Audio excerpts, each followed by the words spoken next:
Hey everyone, and welcome to Maytech. Today we're going to have a quick look at this Evolution sliding miter saw. I'm going to start by doing a quick unboxing here so you can see what's in the box. Laid out here, you can have a better look at the contents of the box. I'm going to go ahead and assemble this saw, starting with the cast base. I'm going to do this in fast forward because I think the assembly process is fairly self-explanatory.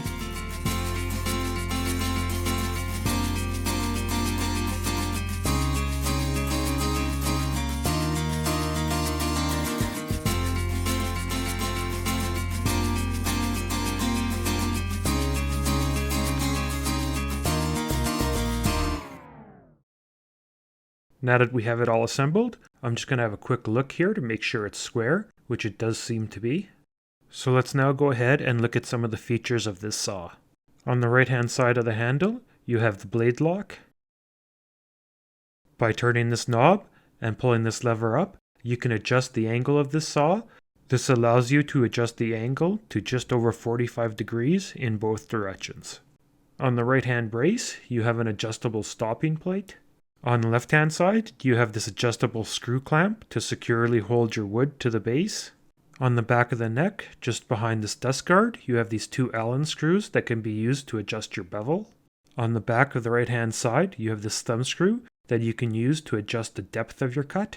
Here on the top back of the saw, you have this knob that can be used to lock and unlock the sliding feature on your miter saw. Here on the back of the saw, you have a lever and a push knob that lets you adjust the bevel angle of the saw. This allows you to cut a bevel up to 45 degrees. On the back of the blade guard, you have this little knob that lets you either attach your dust vac or the supplied dust boot. There is also a guide laser feature that can be turned on and off. Let's go ahead and start testing this saw. The first thing we're going to do is cut through a standard 2x4. I'm going to go ahead and check this cut for squareness with my combination square, and it does seem to be on 90 degrees. Next, I'm going to go and cut a miter at 45 degrees. And once again, I'm going to give it a check to see if the 45 degrees is on, and it does seem to be.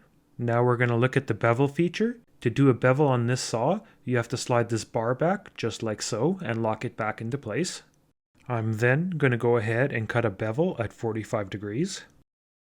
Let's now go ahead and check this bevel for accuracy, and it does seem to be on. Now one of the neat features of this saw is it's advertised that its blade can cut multiple types of materials. First, we're going to test it out on this angle aluminum bar. As you can see, it doesn't seem to have had any issue cutting through the aluminum. Next, let's give it a test with this piece of rebar.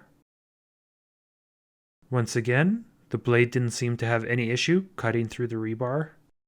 Finally, we're going to try cutting through this 2x4 with 6 nails hammered in the end of it. Again, it didn't seem to have any issues cutting through that, so it looks like the blade works as advertised.